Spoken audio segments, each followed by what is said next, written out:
start large and we're going to go micro scale because it all ties together. So pesticides, plastic, and poop, where we've been and where we're going. So that's my study area. And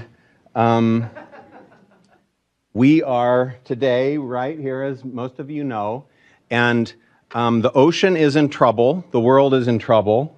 Many of us know that.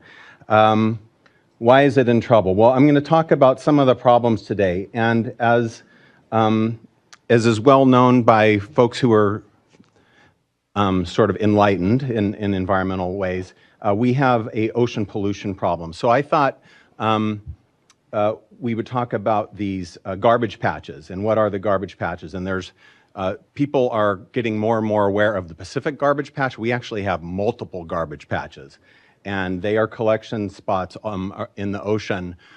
My understanding is about 80% of the plastic ending up in the ocean is from land-based sources. So, and then when it gets out there, you can see the results. It's floating. A lot of the marine wildlife are getting it in their systems. And then one of the things Maureen said, a person from the San Francisco Estuary Institute's here, they pioneered the studies of microplastics. So as these plastics break down, they get smaller and smaller and smaller, but they never go away. And now they're almost like molecular level getting into the food chain and being passed through the food chain.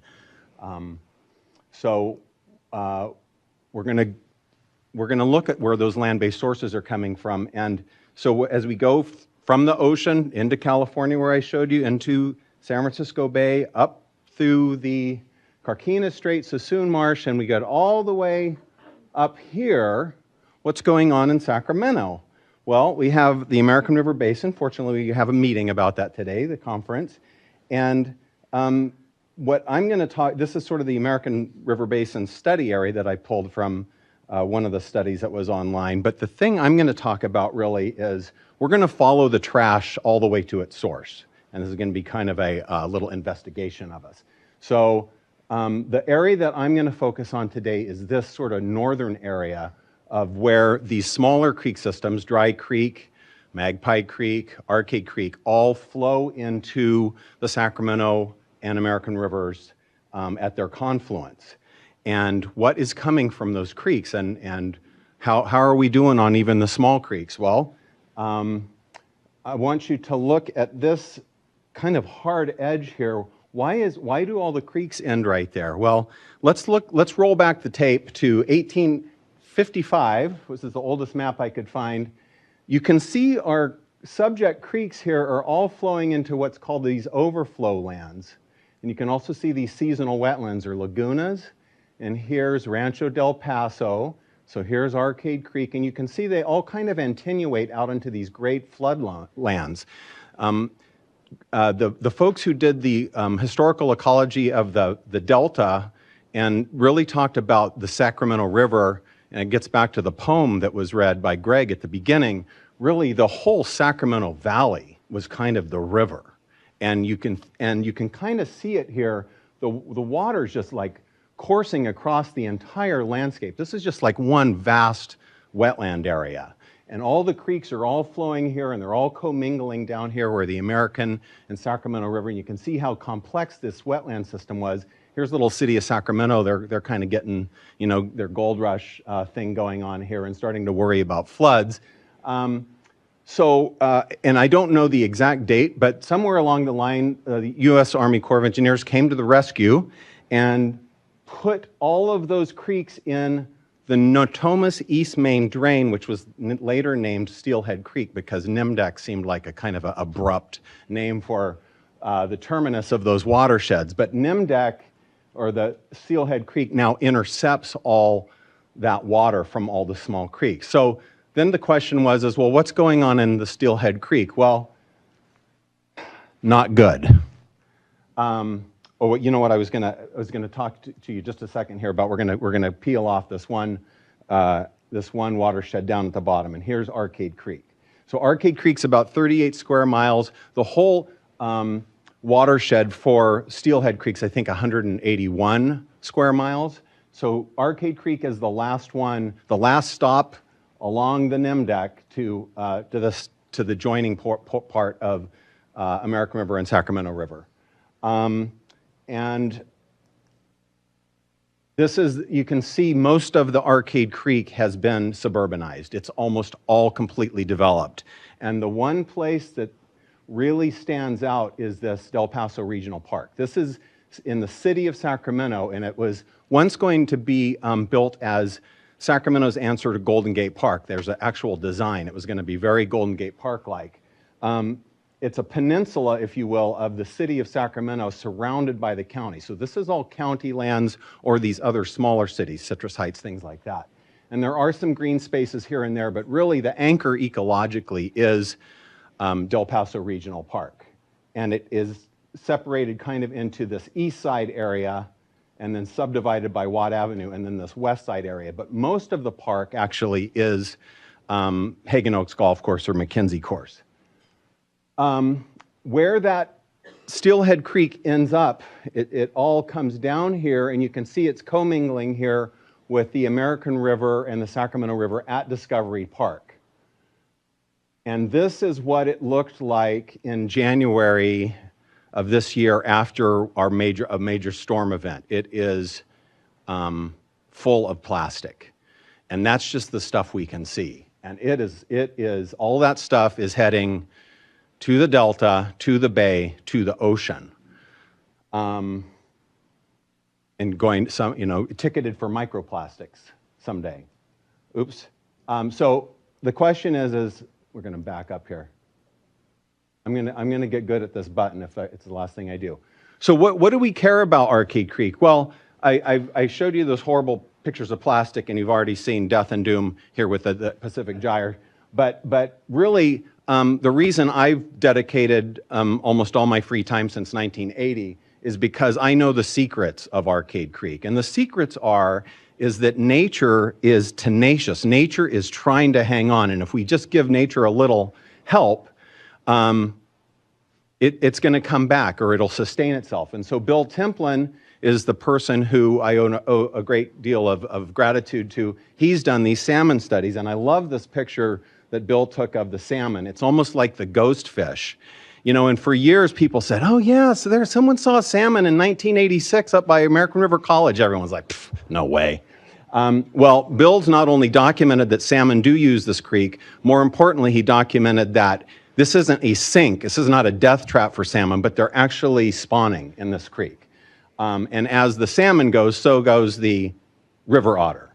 The river otter are finding their ways up the creek. And then one of my favorite fish, the Sacramento sucker, is a indigenous fish, and they can get quite large, and they hang out in the creek. Down in the bottom here is a picture of the oaks, which is a whole other presentation I can give, but it's one of the last bastions of oak forests in the Sacramento Valley that's has significantly old trees. This tree here is probably in the 400-year-old range. It just lost one of its biggest branches. But we have people who are at the Mariloma High School, the Arcade Creek Project. They're out there working with volunteers to help restore the habitat. We're right now engaged with the Sacramento Tree Foundation on a major re-oaking effort to bring the trees back to the park. This is the way that the park looked in 1972. This is, again, this east side. This is the west side. All of these lands were going to be developed under a proposal by the city and county back in the early 80s. This was going to be all play fields. This was going to be a big parking lot. This land here is still slated for development, but 100 acres was protected. And I want you to look at this little piece right here, because now, today, this is what this looks like. And having the open landscape gave water quality managers a chance to build a detention basin. And this is sort of the slow evolution of the Clean Water Act as Joe Domagalski and his partners at USGS documented these incredibly high levels of diazinon and other pesticides in Arcade Creek. This basin was built partly to intercept those overflow pollutants from the Norris tributary and basically photodegrade, sequester the pollutants. And so now this little basin is there. The secondary benefits of that is that there has been a huge population increase in the Pacific chorus frogs, and also potentially groundwater recharge, because that aquifer has been overdrafted, and there's a disconnect between the creek and the groundwater. And this is Norris Tributary in the back there. So that was the initial Clean Water Act, was getting to that first part of my presentation about the pesticides, and the slow evolution of how that actually got implemented on the ground, from this federal law down to the state, down to local. And so there was another piece of land along the creek that was threatened with development, and that was saved from being an industrial site, which also then gave a chance for more wetlands restoration. This is in the Longview Oaks Preserve. This was a detention basin built to trap pollutants coming in from Interstate 80 and the Longview storage facility, because before the basin was built, all of the runoff went right into a wetland, which then went right into Arcade Creek. So this is kind of an example of a LID project, but the problem is there's, and even here we are, 2017, 2018, the level of plastic pollution still coming into that detention basin. This is more plastic than I've ever seen in the basin. And I went ahead and cleaned it up, because if I wasn't going to clean it up, nobody was going to clean it up. And that's kind of my question about, you know, what is the rollout of our stormwater programs? I took 3 5-gallon buckets of plastic out of there and picked up each one by hand. And you can see that they just runs off the industrial area there. And this is kind of a satellite view, but there's a little tributary comes out here, intersects with this wetland area, then flows into Arcade Creek. So if it wasn't for the detention basin, that would all just be mobilized down into the creek itself. Okay, there we go. What else is going on in the waterway? Well, we have more bad news. We have illegal camps with homeless. I caught this guy actually unloading garbage from his truck. He had pulled off the side of the road and was dumping. This was Friday night after work. I caught him, got his license, everything, turned all that information in. There was no penalty. This was a discharge. This came from a fire in 2016. There was a fire at the waste transfer station on Roseville Road. All that, I don't know what caught fire over there, but nobody was thinking about detention or anything, and there was no stormwater booms, and all the fire wastewater was just put into the pipe, and that all flowed into the creek. I called Office of Emergency Services. The county and the state did a great job of cleaning up, but again, there was no enforcement action taken. Here is a bucket of poop. You see this all along the creek. That's all going directly into the waterway, untreated. Here's more plastic. This is behind the Sacramento Horsemen's Association. And then here's a failed culvert, which has created this huge head cut on the culvert, and that's being used as a waste disposal site. So what do we need? We need a plan. So we got plans, and we have the Stormwater Design Manual and the Sacramento Water Quality, or the Stormwater Quality Improvement Plan. I guess my question as a creek activist is, how are these plans going to get implemented? Because what I'm seeing is that there are not enforcement actions being taken for the water pollution going on there. Some people say, well, we need signs. Okay, we got signs. This $1,000 fine sign here by the county is a common place where people dump waste, and their county's good. I call the 311, they come pick it up, but nobody is ever given a ticket. We have protected habitat area that's routinely disregarded by the illegal campers. Again, no enforcement action. So what are some of those solutions? Well, to deal with the environmental problem, we need to deal with this human problem. Nobody has a magic solution for the homeless crisis. It's everywhere. It's Sacramento. I live in Oakland. It's a crisis down there. But there are some things being done for humanitarian reasons. There's tiny houses. There are now sites where people can safely inject their chemicals of choice.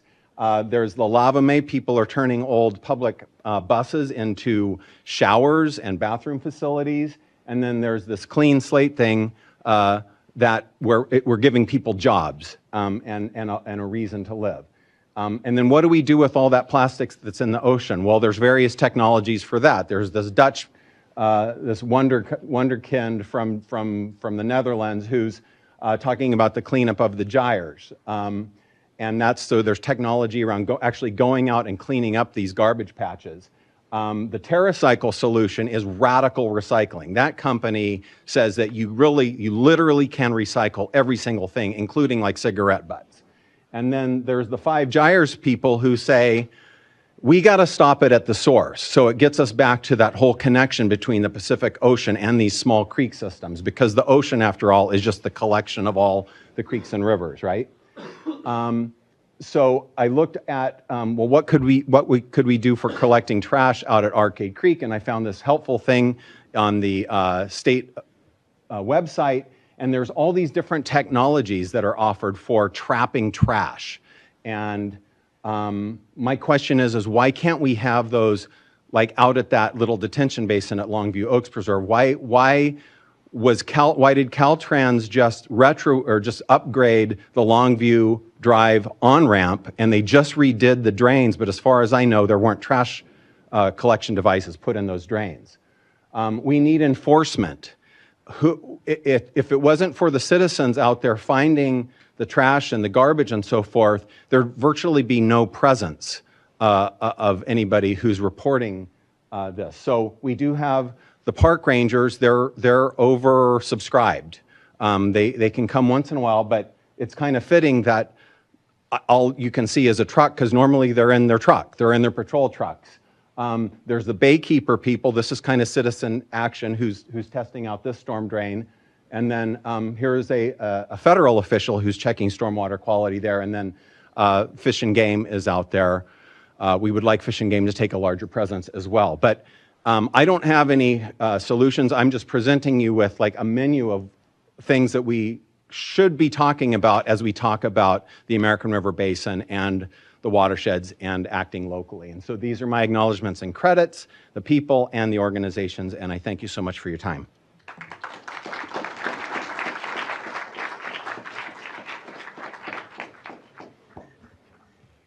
Thank you, Tim. I love the pictures. Good graphics. Vice Chair Moore is here, and we gave you a great introduction in your absence. So I will just have you go ahead and come up, and thank you so much for being here. And then we'll have questions at the end. Well, thank you. And thanks, Tim, for all the preparation and hard work you did to put that presentation together. My name's Steve Moore. I'm the Vice Chair of the State Water Board, and I used to work at the regional board in the Bay Area. But folks may not know this, it's not on my bio, but I started a Friends of the Creek group in my area before I was on the state board. So these issues resonate with me because I've dealt with the buckets of the things that you've seen in the previous slides. And so I'm here really to encourage your activities here in this collaborative, in Valley Foothills Collaborative, and teaming together, banding together, these voices representing the communities and the relationships with water and trying to improve that relationship. And then leveraging your partnership on a larger scale to to be a voice in the water infrastructure renewal discussion, okay? And this is a big deal. This is the infrastructure that we rely on, that we take for granted, has come up due in terms of the drainage system, the wastewater conveyance and treatment system, and of course our water collection and distribution systems for water supply. Those three legs of the water infrastructure are all coming up due at our time, in our generation, okay? And I like to remind folks, because as a civil engineer, I've got about 10 years working as a private consultant, putting projects in the ground. And, you know, I like to remind folks that stormwater infrastructure and sanitary sewer infrastructure and water infrastructure, the cost to build it is the same, okay? It's commensurate. But, so if you want to put, you know, a storm drain in the ground or a sanitary sewer, et cetera, you know, a water line, and go out to bid, you're going to get bids that come in about the same. If you're going to do a pump station for storm drainage infrastructure, if you're going to do, you know, detention basins, this is all, you know, ponds and a treatment system for wastewater. These are all commensurate costs. And yet, at this time, together, we face this extraordinary challenge that the revenue that we collect to build, maintain, upgrade, synthesize, integrate these water systems, this three-legged infrastructure we have, storm drainage and flood control, wastewater, and water, we have three different ways of collecting revenues, and one of them is sorely tenfold underfunded. And guess which one that is? Stormwater or drainage, right? And so, you know, let's just think back to regular functioning water management, right? You need the three-legged stool. You need the drainage system, and you can think of it like remodeling your house, you know. And we got to remodel the cities. You know, nothing stays forever. So we remodel how water moves when it rains, and we deal with what we, you know, the wastewater we create in our residential and commercial and industrial systems. And we make sure that we have safe delivery of affordable drinking water for all people in our state. So those three items. Well, since, and my point earlier about it's come up due is really, it's factual in terms of the life expectancy of these systems, okay? The distribution and collection systems and drainage systems in our cities were really largely built after World War II. This organized city planning exercise really got underway around that time. There's pits and starts before and after, but really the bulk of it happened then, post-war. And then the treatment systems for wastewater really got up and running around the 70s and the 80s, right? That's a 40-year lifespan. Yeah, it actually was 40 years ago, folks. It's amazing to think, but it's true. So those are coming up due, and then the piping systems are coming up due, all at the same time, right? So we have a real challenge in the water sector to communicate to the public, you know, number one, how vital this three-legged stool of water infrastructure is, and the need to have a steady source of revenue, you know, and it's a real challenge for us because that's viewed as a tax, right? Or you're increasing, you know, the cost to my bottom line individually out there, and you better be able to demonstrate why this cost is justified. And, you know, I think that's really the hope, is that we can use technology. You know, I've got this little thing right here that everybody carries around. And actually, we have an opportunity through initiatives like open water data initiatives to show our work, to show the public at their fingertips. They can see their water use, or, you know, the rainfall, how much water's been captured from stormwater or recycled from wastewater, and learn about what's needed, you know, all at your fingertips. And, you know, it's a real opportunity to turn things around. You know, historically, the water industry hasn't had a great relationship with the media, you know. You know, if you go back to the 70s and 80s, if there's any stories about water infrastructure, it was somebody was screwing up, you know. It didn't have to do with, oh, this great multi-benefit project just went in, you know, with recycled water and storm water and cleaning up the groundwater, like the one that Andy and I dedicated last month. It was always about kind of a gotcha, you know, and so there's a shyness, okay, in the water industry about working with the media, showing our work. Well, that's kind of backfired, you know, with Prop 218 and other measures. There was a lack of trust between the public and the water utilities, wastewater and stormwater. And so now we have this opportunity through technology, doing a better job at the state to try to organize data in a way that puts it at folks' fingertips. And that's going to be important because we together have a challenge. You know, when we look at the pictures you saw earlier about infrastructure that needs to be addressed, certainly the trash issue, you know, folks who know me know that's a big issue to me. But that has a lot to do with source control. Look at all that single-use plastic that's out in our environment, and registering those products as down the line. That's something we need to take out of the consumer stream, because we can't trust litter laws to do it. We can't trust water infrastructure to take care of all of it. These detention basins are great as full trash capture, right?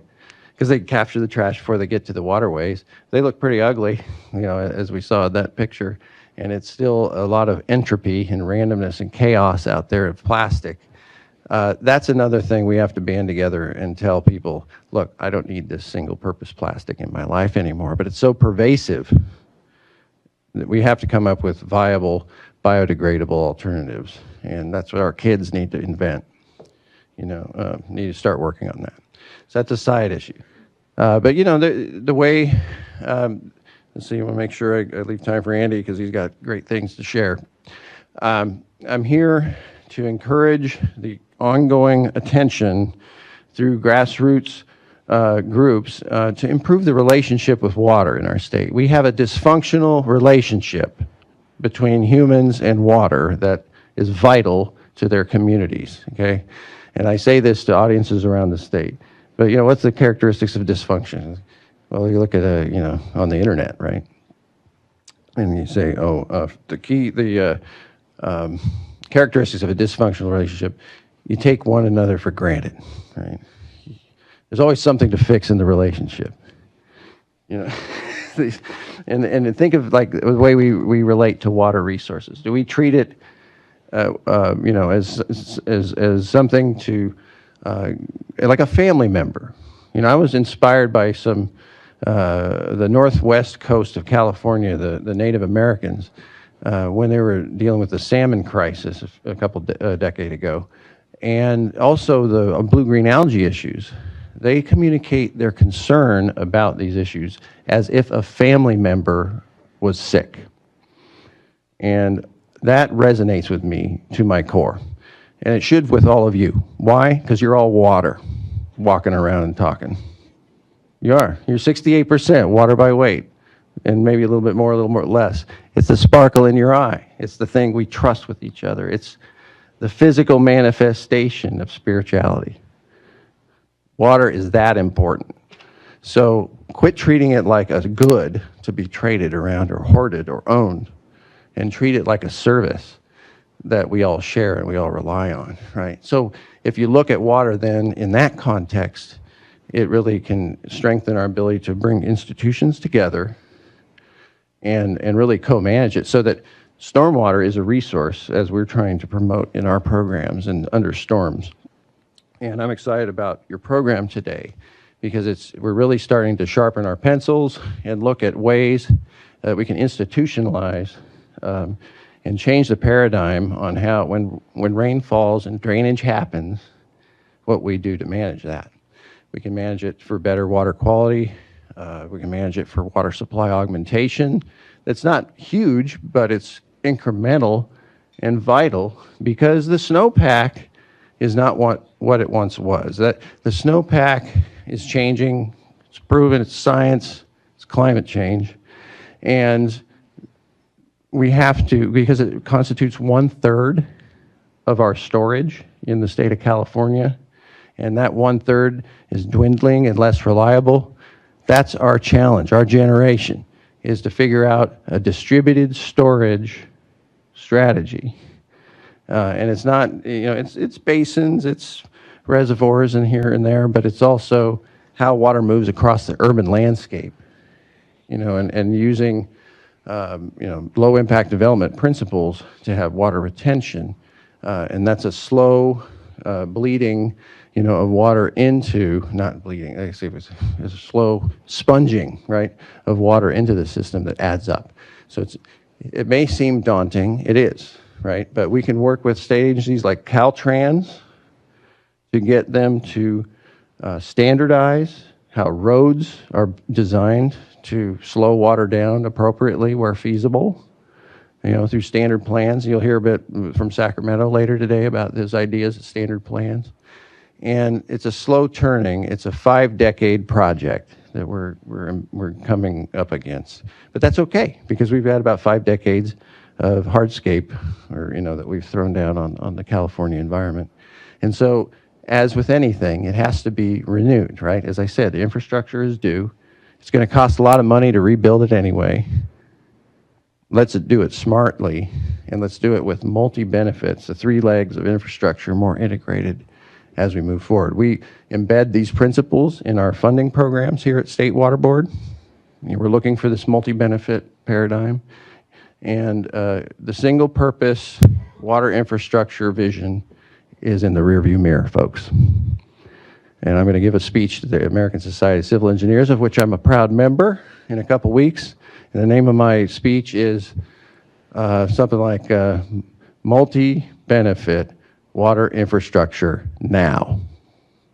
It's not a boutique exercise. This is where we're going. I'm proud to be part of this with you. I understand the grassroots challenges you have. I want to seek to institutionalize these important relationships that we have between people and water on the ground, and just keep up the great work. We're listening, and I hope this this conference today is really fulfilling and you learn a lot. Thanks for being here.